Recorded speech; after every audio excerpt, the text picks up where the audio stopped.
Yo guys, it's JJ here, and of course by the title of the video, I'm going to be walking you guys through a slimy tutorial. Of course, that experimental wave on that YSL front. So before we get into this, make sure to like, comment, subscribe. I'm trying to hit 1,000 subs, 2023, I'm trying to push for bigger things, bigger goals and everything, so I appreciate all the love being shown.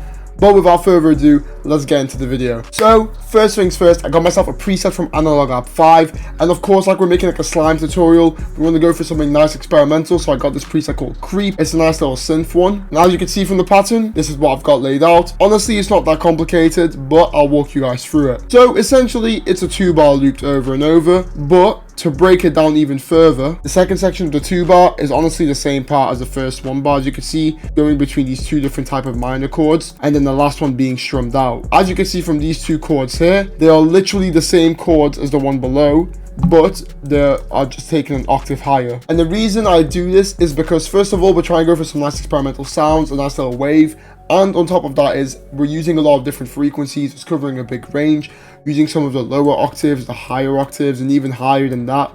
Really brings a lot of depth to the sound. So after all that babbling, this is what it sounds like.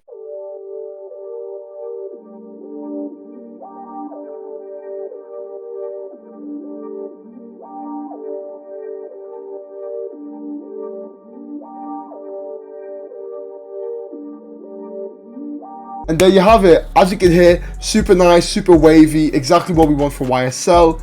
But let's get into the effects. First things first, I've got myself a preset called Beam from Portal. I took the mix down to around, like, what is this now, 31%. Not too high, but just a nice little bit of ear candy. Next up, I added this Shaper Box 2, but all I really do is add like this little side chain thing for the volume, mixed around 50%, gives a nice little bit of movement to the melody, so that's why I did that. Then I added some reverb, a fair amount, wanted to make it a nice ambient sound, and then I did some EQing, cutting off a lot of the lows, a few of the highs, and some stuff I wasn't a fan of. And then last but not least, I stereo separated at 25% just to widen the sound a bit so it covers a lot of range. Next up, we got ourselves a preset called Source, and it's a synth bass from the Artillery Bank. And all I really did was just follow the root notes, which was the G, and I just repeated it every 2-bar, cutting off a nice little bit at the end, give it a bit more movement, and obviously the bass line is to fill in those lower frequencies. So this is what it sounds like.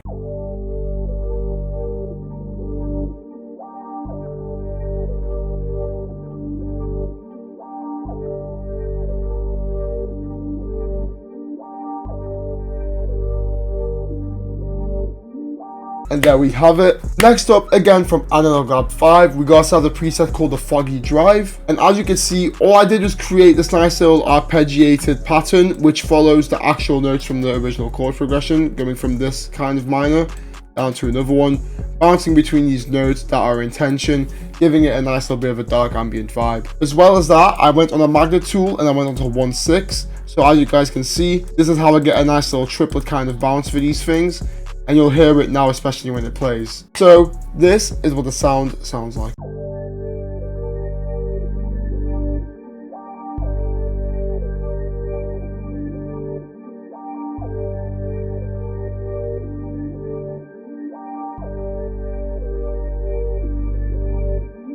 And there you have it, guys. It's very nice, subtle in the back, but it really complements the melody. And again, it's all down to sound selection in my opinion. As long as you got good sounds, realistically, not many effects are going to be needed. They all just complement each other really well. And this is what I've done for the effects, right? As you can see, very basic EQ, cutting out all the frequencies apart from the ones I need. And then I really added a fair amount of reverb just to create some ambience in the sound and also kind of widen it a bit. Then last but not least, I stereo separated at 60%, just as I said before, to widen the sound, make it a bit like ear candy, but some nice little textural elements to suit the vibe really well. Next up, we got ourselves a preset from Expand 2, and it's the Ocarina from the Ethnic Bank, of course. As for the pattern, it's literally the same one repeated from every 2-bar, then just add a bit of variation in the end, then copy and pasted the 4-bar over and took it an octave down. And on top of that, to get a nice sounding thing going, I went again back to the magnet tool, used 1/6 beat, and I created this nice little triplet flow. So without further ado, this is what the melody sounds like.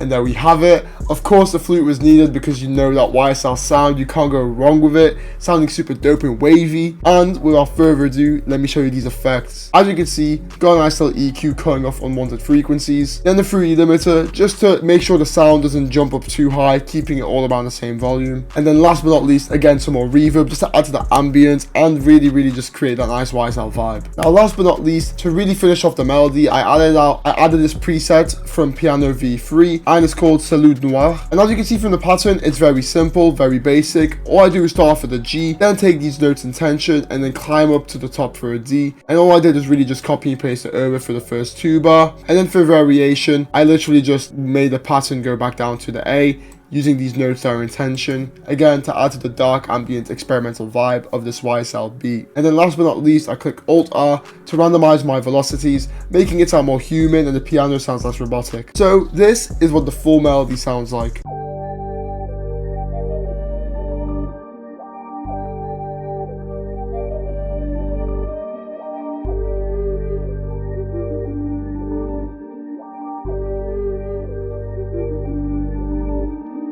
As for effects, we got ourselves a fruity Panomatic, causing the piano to drift left and right in the ear, you know, giving a bit more movement, adding the experimental vibe to the whole YSL thing. Then we've got some heavy reverb, really drowning out the noise. Then we got some heavy reverb, really drowning out the sound and doing the job well. And then last but not least, we got ourselves a parametric EQ, because you can't go wrong with it. And of course, a stereo separator that's like 90%. Oh wait, sorry, nearly 100%, just to really stereo separate this, you know, super wide in the mix.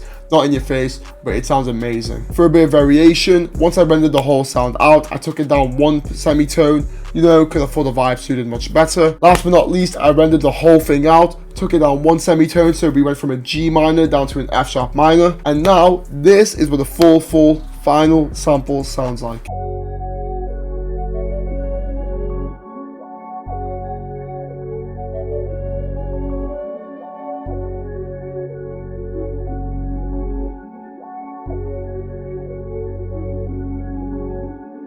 And there we have it, folks, sounding super dope, super fire. And now it's time to get into the drums. First thing first, of course, we got ourselves a very basic clap pattern, but I just added an extra note here and here around the 2 bar, you know, bit of variation. And this is what the clap sounds like.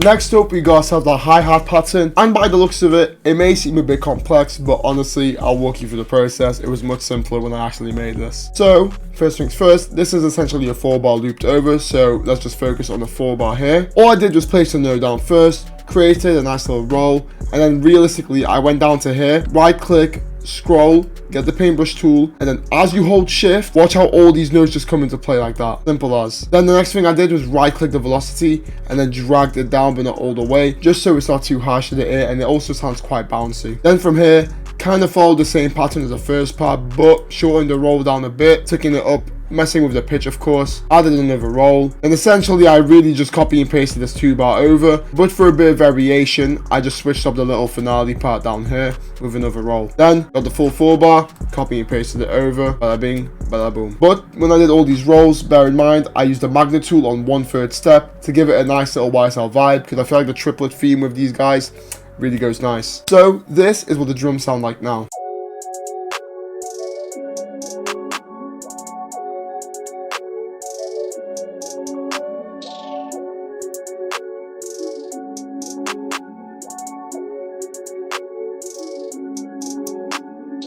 And there you have it. Sounds super dope, super experimental again. Like, I really messed with the vibe, and I really like this nice hi-hat pattern I've got going. So quite happy with myself, you know what I mean? Next up, we got ourselves the 808 pattern, and by the looks of it, I'm gonna tell you real quick, I use it with easy 808 because you gotta go with it. And I also didn't really stick to the root note, which is F sharp, because I thought, you know, let's give it a bit more of a proper bounce, let's get this nice little groove going. So that's what I did. And realistically, it's just this 2 bar looped over. And then the last thing I did for the 808s, and it'll be the same with the kick, you must max your velocities out. And the way you do this is you click Control A, use your scroller wheel and max it out. This will really make your 808 and your kick hit heavy in a mix, super punchy drums, and that's what we want as a producer. We want these artists to hear our drums, our beats, and think, Damn, this go hard. So without further ado, this is what the 808 sounds like.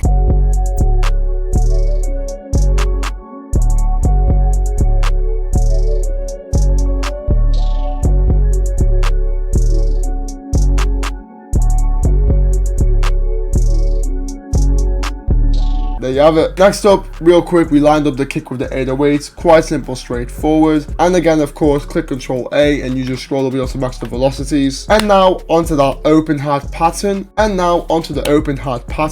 We got Saz Design's open hats. Literally just follows the 808 bounce for the first 3 hits. Repeats it every 2 bar. That's pretty it. Simple, straightforward, but really adds a nice little bit of extra punch. So this is what the drums sound like.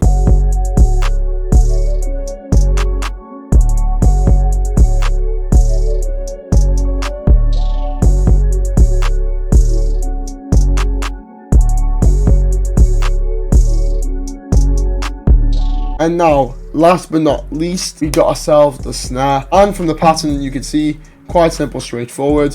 All I did was lay down this type of snare using the step tool, as you can see, and then I placed it again, but just add another snare next to it, give it a nice little shifty bounce, and then repeated it literally every 2 bar. Pretty straightforward, I'd say. However, whenever I shifted it every 2 bar, I literally, instead of keeping this one here, I took it back down 1 2. So without further ado, this is what the beat sounds like as a whole.